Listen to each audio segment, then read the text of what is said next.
Well, Matt, welcome to the Leaders Who Care series. It's so good to have you here, someone that I can actually engage in sports analogies with. Thanks, Mark. It's so great to be with you, and a real pleasure and honor to be on your show today. Thanks for having me. No, it's going to be a pleasure. As we say, the best place to start is to, and I really have to tell this more to men than women, briefly introduce yourself. Don't tell me your title or your business. Tell me about who are you, where you from originally, where you are now, a little bit about your family, your dog, Yeah, and yeah. and maybe something you've never told anybody that you'll want to tell the world now. Well, Matthew Mitchell, and I was born and raised in East Central Mississippi, a little town, Louisville, Mississippi, that's spelled just like Louisville, Kentucky. I youngest of four brothers and had great parents, and we can talk about them today. They're huge influences on my life. Have spent the first part of my career in athletics, coaching and teaching, and finished that part of my career the last 13 years, the head coach for women's basketball at University of Kentucky, where my wife Jenna and I still live. I have three daughters, Lacey, Sailor, and Presley, and one Nice. dog, Blondie. And I don't know if this is Hold it a second. Do you know they all end in Lee? they do, don't they? Just and Lacey, Blondie. Sailor, Presley, Blondie. Yeah, yeah, yeah. So Is that on purpose? that was not on purpose. That you just told me something that I've never heard before. But I we still live here in Lexington, Kentucky, and just love being. This is a remarkable place. The bluegrass and lots of horses and bourbon and uh, beautiful countryside. And so love being here. And something that I have told many people, but I'll tell you, I I have dreams of being a professional golfer, but they will remain a dream because I love golf, and that looks like it would be so much fun to hit the ball like those guys and gals do, the pros. But really enjoy golf in my free time. Well, that's okay. But a year ago, I gave up my dream to be a professional hockey player. A little bit late, but it was like, Yeah, yeah, yeah. Right. so why not? No, why not? No, that sounds fantastic. And I've been to Louisville, as they say, and Yep. I've even been to Paducah, actually. Yeah. Out in the western part of the state. Yep. Yeah. How many people say that? Right. Exactly. So you mentioned daughters and whatnot. What were you like as a kid or a teenager? Were you organizing? Were you coaching back then even? Or did you do the lemonade stand or sports music? What were you about? What a lot of imagination, Mark, because I lived in rural Mississippi. We lived out in the country. We were on a piece of land and in a little house that my mom had been born in, and her dad had grown up. So many generations of my mom's side had been in this little piece of land out in the middle of the country, Wow. about 7 miles from town. That might as well have been 70 miles from anywhere when you're a kid, and no mobility. So I had three older brothers that were the nearest one in age was 4 years, so it was quite a gap, 4, 5, and 6 years older.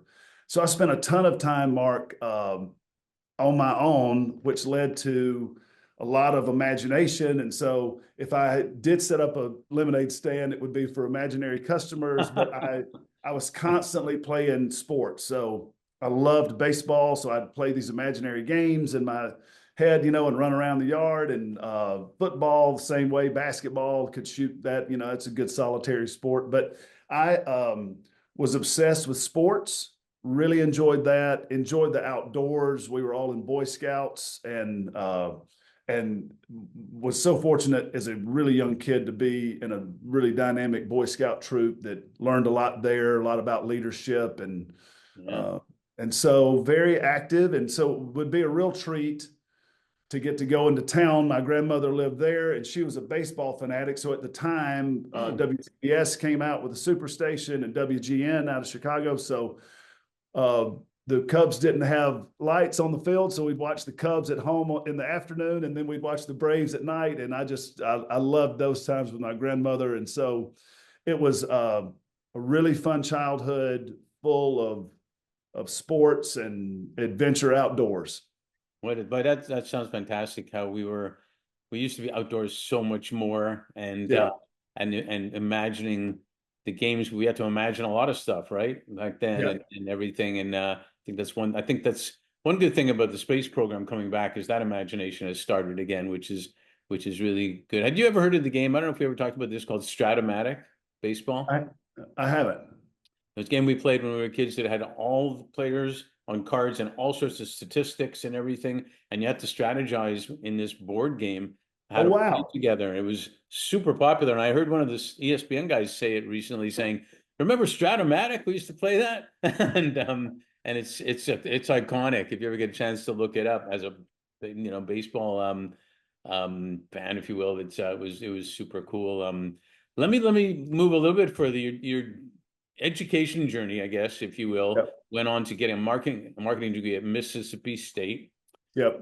I remember we always had to spell that in my SSIS, what were you envisioning back then?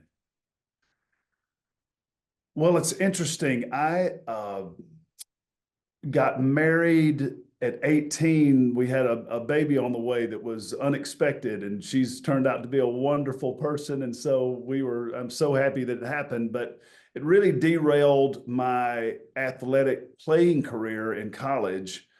And so I think I got a little off track, trying to maybe recapture some level of success early in my career. So as I went into business at Mississippi State, I was thinking about one thing and one thing only, trying to make money. Right. And I was really kind of obsessed with being financially successful.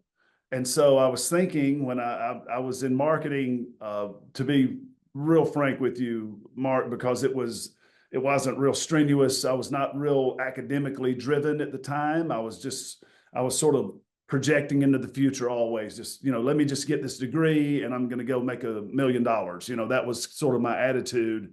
Sure. And I look back on that. Um, that later on, that lack of attention, I think ended up helping me help others pay attention during their college journey. But that was really what was on my mind was making money, and I didn't. I sort of rushed through college academically, if that makes any sense. No, sure. Hey, I know a lot of kids that rush through college that are millionaires Yeah, right yeah, now. yeah, Um, sure.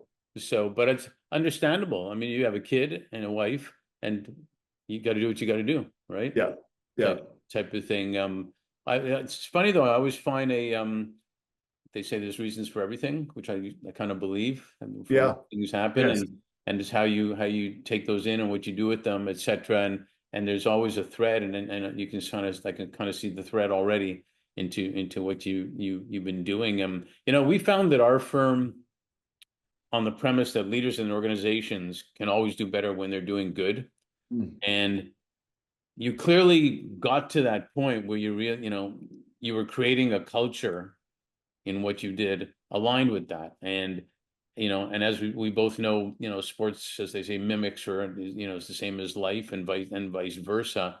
Share with us first how you found yourself in girls and women's basketball, because yeah, generally that might not have happened. You might have been sure. coaching baseball for guys or whatever, and how your career evolved into some of the different schools and different coaching positions.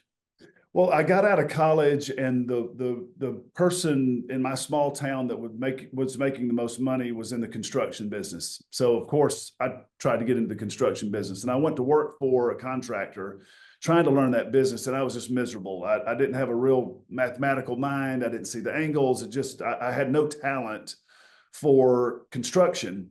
So I was with my former high school basketball coach and the leader of our school, Coach Farrell Rigby, there in Louisville, Mississippi, and I was lamenting the fact that I just felt adrift, was not accomplishing much, was not very good at it, at construction. And I was just sort of searching, and I was helping him clean up the football stadium one Friday night after a game. He's the hardest working guy. No job was too small for him. He was just such a great leader. So he said, Matthew, I've always thought you'd make a good coach. So why don't you just come back this year, be my assistant, and see if you like it? And Mark, I stepped on that court the first time as an assistant coach, and it was just like shock waves went through my body. I loved it. I was helping him coach basketball. And so from that moment, I knew that that was going to be the path. And I was really freed up by the fact that my parents were such high character and so rooted in principle. They're like, Matthew, don't worry about making money. Don't worry about making money. Just do a job that you're going to wake up every day, and where you can impact people and you can feel good about yourself. There's intrinsic value in a job well done. So just focus on that and don't worry about money, and take care of what money you have, but be responsible, but don't worry about making $1 million. And so I went on this journey of coaching. And so I landed in this little bitty town in Mississippi called Lexington. So I tell people I was destined to be a Kentuckian because I grew up in Louisville, spelled like Louisville. And my first coaching job was in Lexington. And so I was destined to come to Kentucky. But I went to Lexington, a little bitty school, and I coached everything on campus, Mark. Coached football, basketball. I'll coach both boys and girls basketball teams, defensive coordinator on the football team, coached the baseball team, would drive the kids to the golf matches, just everything. And so what I was trying to do, it was such great training for me because I needed to learn how to coach. I knew how to play, but I didn't know how to coach. Mm-hmm.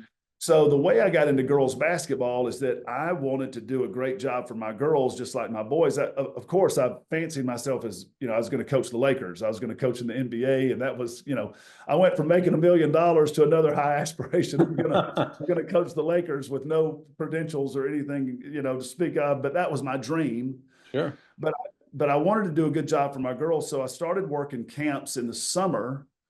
And that's what led me to, I worked football camps, boys basketball camps, girls basketball camps. So I ended up at the University of Tennessee for the great coach, Pat Summitt. And I worked 4 summers for her. And then that 4th summer, she hired me as her graduate assistant. And that's where I really feel like God was leading me into what he wanted me to do, into women's basketball. And that's, if you went to work for Pat Summitt, that would be like going to work for John Wooden or Mike Krzyzewski. It opened up a lot of doors for me, and it really transformed what was available. And from there, started a very successful women's basketball coaching career on the collegiate level. So you should be in the WNBA right now. Well, so maybe so. I'm not. I feel like I'm doing what I'm supposed to be doing now, but you never know where the journey's going to end. Oh yeah. Well, that great scholar Kobe Bryant. Yeah. He once said, once he matured, he was actually brilliant. It took him a couple of years, but he once said, we should all have a dream. It could be the championship, and that's good, or it could be for your business or whatever. You should all have a dream. But what we really have to realize is the dream is actually right now where we are. Yeah. Right. And it was so simply brilliant. And yeah, I love it. I love it. And I think that's kind of a little bit what your parents said in a different way about just concentrate on what you're doing, do the great thing, and then move from there.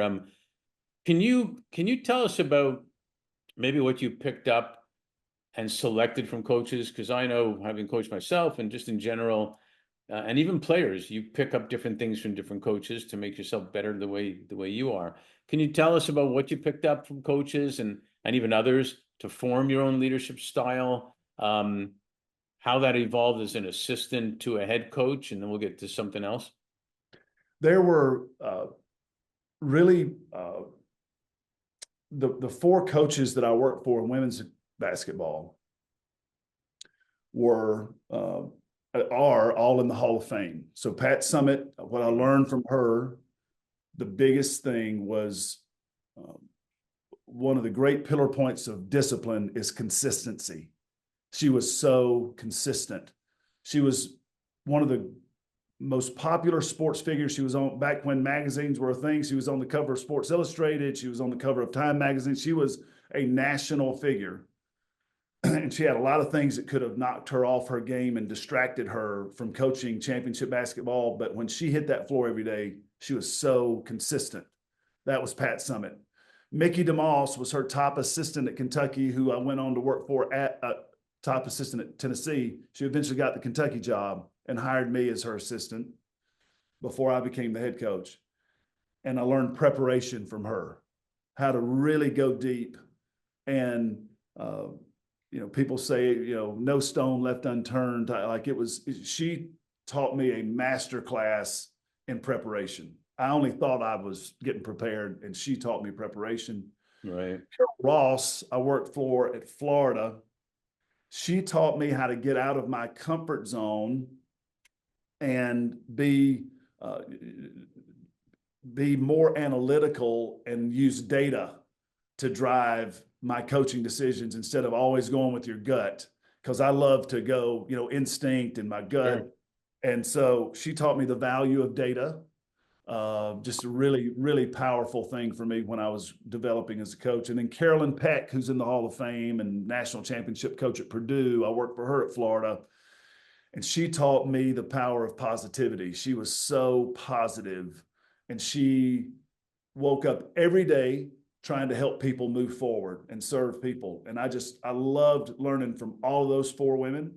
And then there were two coaches on the men's side that really impacted me. The first one, uh, I didn't know personally for 30 years, and that was Rick Pitino. My parents gave me a book called Born to Coach Mm-hmm. when I was 16 or 17 years old. And Coach Pitino, his style of coaching, the technical side of the game, and the way he got his teams to play, I tried to emulate. And it's been so much fun, though. That journey came full circle. He coached at Kentucky for 8 years, and he built a house that I eventually moved into. And this past weekend, and so now since I've become friends with him, and this last weekend he was in Lexington and came to the house for the first time since 1997. So it's been so much fun getting to know him, but it's a testament to how you can inspire people from afar. You don't even have to know people Yeah. to make an impact on them with just the quality of your work. And then at Florida, when I was a young coach, his protege, Billy Donovan, who's now the NBA coach at the Chicago Bulls, he welcomed me into his practices. He gave me the gift of his time. He would spend time with me as a young coach. No question was too dumb. No question would go unanswered. He gifted me with the generosity of his time, and I learned so much about basketball and coaching, and I really tried to emulate him in so many ways. So those six coaches along my journey. Now, so many more, but those are the people I'd mentioned. Damn, we're gonna have a hard time finishing on the influencers later on. Man. Oh, Um, I've got some of those too. So don't well, it worry. sounds like those are some. Someone said to me recently, you got to work hard to make it look easy. And I've always known that. The ones I love when people say I'm being sarcastic. Well, I could do that. Well, the reason it looks so easy to do is he's prepared or she's prepared. And as you said, during the regular season, if you're going to do sports analogies or whether it's a business, um, you're working on the detail and the technique and everything, detail by detail. So by the time you get to the playoffs, there's no more thinking. It's like Right, bam, bam, bam, and right. um, and it's brilliant. And the playoffs are so tactical and technical and so close. You've got to have that edge to win championships. So I love what you say, about what they brought to the table. It's not by accident that they have No, they have winning seasons, you know. no. If you go back to Coach Summit's example, the consistency, and you just stack day after day after day over a period of time, that's where you can build your competency, and that comes through experience, and then you are able to convert that into wisdom to inform yourself, but then also share that. All those six people have shared their wisdom with me and have made huge impacts on my life. And so as leaders, I think consistency is so powerful, and I think for a large majority of people, it's underrated. They think, I need to make this happen now, or I need to hit a home run at this at bat. And where Coach Sump, just consistency every day, sticking to your principles, to your values, and just going day after day after day with positive attitude and Yeah. tenacious spirit can really move people. So you're in business now. You have this something called winning tools, Yeah. um, that I guess you're kind of describing already, the winning tools, and explain why the winning tools do work for sports and business. But also, if you can add to that, you're also creating a culture of winning. Yes. So what we learn from athletics is, and what I learned in athletics is that if I have a process and I stick to that process and I'm process driven, then I don't have to spend a whole lot of time thinking about my results. They will take care of themselves. The victory will come to you if you stick to the process. So the process is rooted in principle. So our principles are the winning tools. And I love this thought of having tools to build your life and to build your people up in your business. And so the winning tools, the principles are honesty, hard work, and discipline. And so what we do is we teach you in your business how to bring those three principles and get them as grounding forces in your business and with your people. And what that equals is you start working together as a team, and the team starts to function at a championship level. And that's exactly what we did with the basketball team. And so what I found out I was passionate about probably 15, 20 years ago is I'm really passionate about leadership and what that can do for a person's life. And basketball just was my vehicle. I was I was a leadership coach who coached basketball instead of the other way around. And I love basketball and I love the game, love everything it brought to me. But what I'm extremely excited about now is seeing how these principles and how a process can show up. And even if a business is having some success on the bottom line, Mark, and this is what I've loved since you and I have gotten engaged, and leaders who care falls right into this. Even if you're having success, if you do good and you are honest, hard work, and discipline, you'll have even more success, but you'll feel great about yourself. Back to what my parents said, there's intrinsic value in doing the job well and being excited about doing the job well. And so we just try to connect people and their teams, high level leaders, high aspirational organizations that depend on high performance. We like to get them connected to the winning tools, and that will buttress their existing process. And we believe strengthen it. And in the end, it's going to lead to better outcomes for them. Yeah, I think it's beautiful, and leaders who care is not by accident. I've had a lot of leaders who cared about me, like you had with the coaches there and along the way, and I realized that later. And I interviewed an executive at one of the NHL teams years ago, and he said, our goal every year is to win the championship, but we're not naive. It's hard to win a championship every year. Our mandate is to have a winning season every year, Mhm. but that means that, and he was basically describing what we call leaders who care now, someone who understands the value of every individual. And he said that's not just the players and it's the trainers, it's the secretary in the office, it's the Zamboni driver. The Yep. players see these people almost all the time, and there's a culture happening there, and that they care about the well-being of everybody. And he talked about the financial, the physical, the mental well-being, and that it's been proven that that's the thing that brings people together the most, the thing that's the heart and soul of everybody is belonging to that team.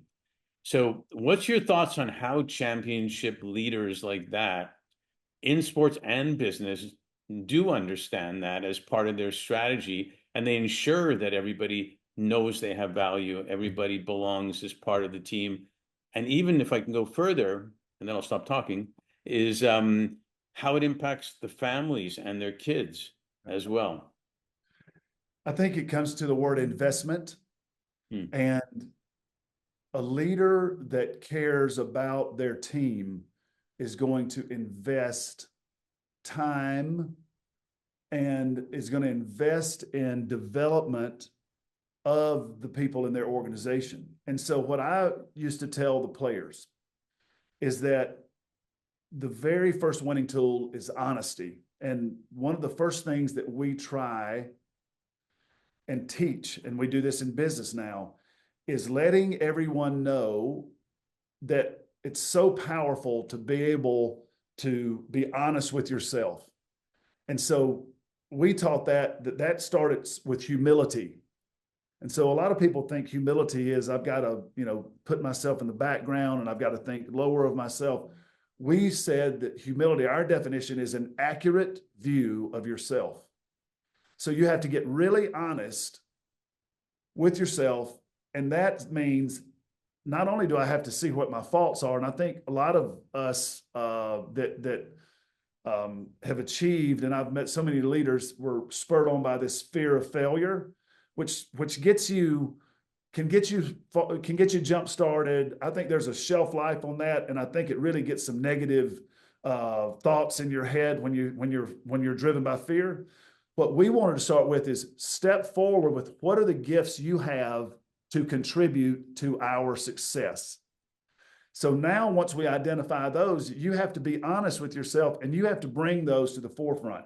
If a leader will invest the time with their people to have that conversation, now we go around. Mark has gifts, Matthew has gifts, Janet has gifts, Bill has gifts, and we need those to be successful. Also, the accuracy provides you with where you need the other people on the team. Right. So there can only be one leading scorer. There can only be one leading rebounder. The leading scorer gets her name in the press and gets the notoriety. The person who sets the screen to get her open is just as important and is just as responsible for the ball going to the basket. So connecting everyone to their value and connecting everyone to where they need their teammate. And this works beautifully in business because so many times we have a task in business that we just have to accomplish, or we're in accounting, or we're in human resources, or we're in marketing or sales. And a lot of times the salespeople get all of the praise and get all of the glory. They're like the leading scorer. Where if all of these things, if these gifts are not brought to the forefront, and you don't bring these to the forefront, nothing happens. The salespeople can't make the sale. So when a leader will invest in their people and then define these roles, it's just like athletics. We would define the role. I had Ryan Howard is an all-star in the WNBA. She was the #1 pick in the WNBA draft, plays for the Atlanta Dream. When she came to me as a freshman, she is so talented, a great passer, great rebounder, great defender, great scorer. She wanted to get everybody the ball so they could get some points before she started shooting. And I said, Ryan, that's not your value to the team. You must shoot the ball and score the ball because you can do it better than anybody else on the team. So if you don't shoot the ball 20 times a game, then you're in hot water and you're going to have consequences. So that defined her role. So there was no ambiguity. There was no confusion. She knew I better get. So what do you think she did, Mark, coming out? Opening tip. She was gunning. She was going to get her shot attempts. That's what we needed to do. We needed Kiki McKinney to set screens and rebound. We didn't need her to shoot 20 times a game. We needed her to shoot in her range, open shots, but we needed her to do other things. So I think where you can really move your team forward is having those honest conversations and investing time in letting and communicating the value each person has in the organization. And so now that will trickle down. If I have a happy employee that is driven and motivated, that's going to impact them and their families. They're going to generate more. They're going to earn more. They're going to be happier when they go to the house and interact. And so I think that's really where it's what I would say is that word investment is so important in your human capital. Your people is really, really powerful. Yeah, no, it's super sad. And I've seen so many times We do executive search where the person we placed in the company for says, thanks so much for finding me this opportunity. It was great. And the employer will say the same thing. But then I'll speak to the spouse, say, the kids can't wait till mom or dad comes home and tells them what happened at work, type of thing. Yeah. And then they see that the person's happy, whether it's their own business or working somewhere else.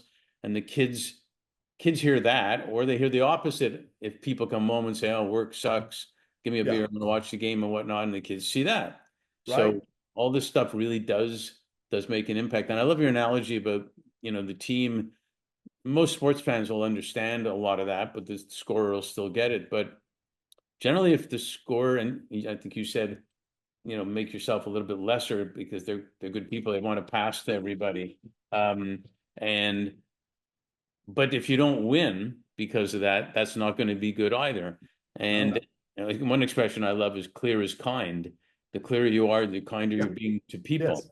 Yes. Yes. And if you're not clear and ambiguous, it ain't going to work. No, that's one of the great sayings. It is, and it is so true. And that's where um, the foundation of our leadership platform and our system is honesty. And when you're honest, you can be clear, and clear is kind. I agree 100% with that. Yeah, that's right on. Well, you know what they say in LA is you got to keep them wanting more so you can do a sequel. So we may have to do a sequel or something. But I do have one last question here. I Yeah. got more, but one last for this time is a client once told me it was in 2021, about 2020, the pandemic year. He said it was the year that flew by slowly. And when I heard that, it was like, it's true, because sometimes it feels like it was yesterday, and sometimes it feels like it was years ago. So here we are, we're in the end of 2024 now. What are you most grateful for with all of this that's happened? And then also, what are you most hopeful for? Well, I'm so grateful over these last 4 years that sort of in the middle of my career, I had time. What COVID did for me was give me time to reflect and think about I had a daughter, Sailor was getting ready to turn 10. So I was thinking about that 10 years, and I had been so busy, and I had accomplished a lot as a college basketball coach. I was at the top of the profession. But I started looking at that next 10 years, and I just wonder, had I just stayed on the hamster wheel, if I'd have had that gift of time. So I'm so grateful I had that, and I could make this pivot into business leadership and corporate consulting, where I feel like I'm going to impact another set of people and more people, and take everything that I've learned. And I've been so grateful to be pushed out of my comfort zone. There's been a bunch of days, Mark, that I'm like, what in the world have you done here? What are you doing? But I'm grateful for that. And now as I look forward to the next 10 years, I can look back on everything that I've acquired, and I think I'm just ready to make some impact. And so I'm hopeful for those opportunities where I can do good for people. I can help people increase their leadership, which really, I think, gets to the core of being the very best person you can be. Yeah. And I think there's so much opportunity. I was just in one of your sessions, virtual sessions the other day, and there's so many people out there, Mark, that want to make the world a better place. It's really, really inspiring. And gosh, we hear so much negative news. We hear so much negative information coming our way. And I'm just thankful for spaces like this where we can really bring hope to the forefront, because there's so many exciting things happening in the world that can be done for good and for positive change. And I'm excited and hopeful to be a part of all of that. Man, you should run for president. I don't know Um, if I want the job. I don't know who no, wants the that's the job. problem. Really great people don't want the job. Right, right. Something. Well, hey, I'm grateful to have a new friend, and I'm Yeah, grateful you're a leader who cares, for sure. I'm grateful for someone I can share sports analogies with and gets it. and yeah. and I'm hopeful for all the same reasons. So thanks for being on the series. Really appreciate it. Thank you, Mark. Appreciate it.